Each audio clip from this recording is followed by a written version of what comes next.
Hey everyone, welcome to Beach Investing. I'm your host, Andrzej Angelkowski. We're here with Erin. How are you, Erin? Hi, nice to see you. Nice to see you.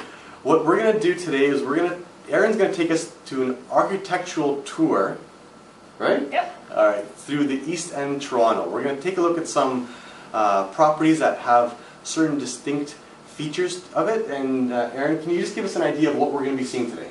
Yeah, so we'll look at a residential area, see some examples of some great Victorian architecture, Second Empire, some Gothic churches. Should be a good tour.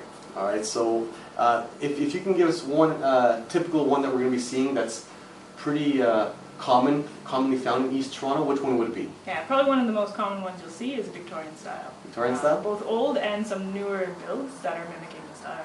Awesome. So want to get that tour started? Let's go. Here we are in front of some great examples of Victorian architecture. So you can see the gable and the bay on this part of the house here, left of the door or right of the door, depending which one you're looking at. Very typical to the Victorian style. Very tall and narrow as well, and a lot of architectural details on the inside. Very typical of Toronto homes in this area. Standing in front of Second Empire row of houses here in Toronto. Typical features, you see the mansard roof coming down below the windows. You see the bays of windows coming out there.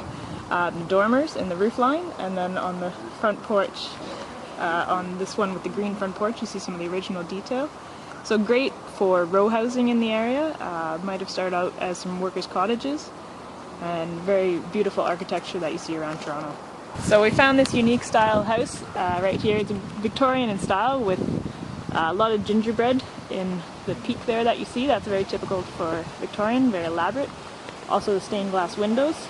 However, on this one on the corner, there's a bit of a unique feature, which is a turret, more typical to a Queen Anne style if it were out of stone or brick. However, this one's out of wood, so for this style, it's just a unique feature. So here we have a church that we found nestled in this neighborhood. It's Romanesque in style with the heavy arches and the sandstone, however with some Gothic elements because of the points you do see on the windows. And on these lower windows, you see that trefoil style that you see often on Gothic elements. Gothic architecture. On this house here we see some columns at the front entranceway. Before we saw a few that were Doric and they just have the cushion at the very top. These ones are a bit more elaborate and have the scrolls, and we call those Ionic.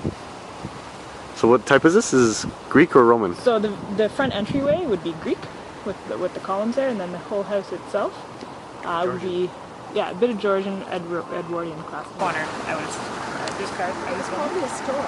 Okay. It's a storefront. Yeah. So this one here is a good example of a modern twist, but it would have originally been an Edwardian classicism. So you can see they often have that door angled on the corner. This one they've removed it for modern purposes.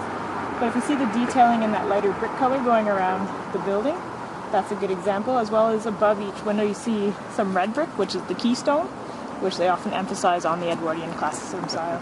So this house here is probably one of the more original ones in the area, given that it's so small. It probably would have originally been one of the workers' cottages, and just basic needs were met, so they didn't have too much of a house. Here we're standing in front of some prime examples of Toronto homes that you often see in quite a few areas. We consider it the Edwardian classicism.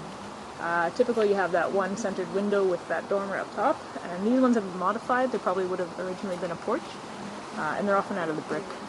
And here in East End, Toronto, these typically can go for $800,000, depending on the quality of finishes on the inside. So here, just walking by some modern examples of what people have interpreted as Victorian, and just a few modifications, bigger windows, but they still have that bay and gable and tall ceilings inside.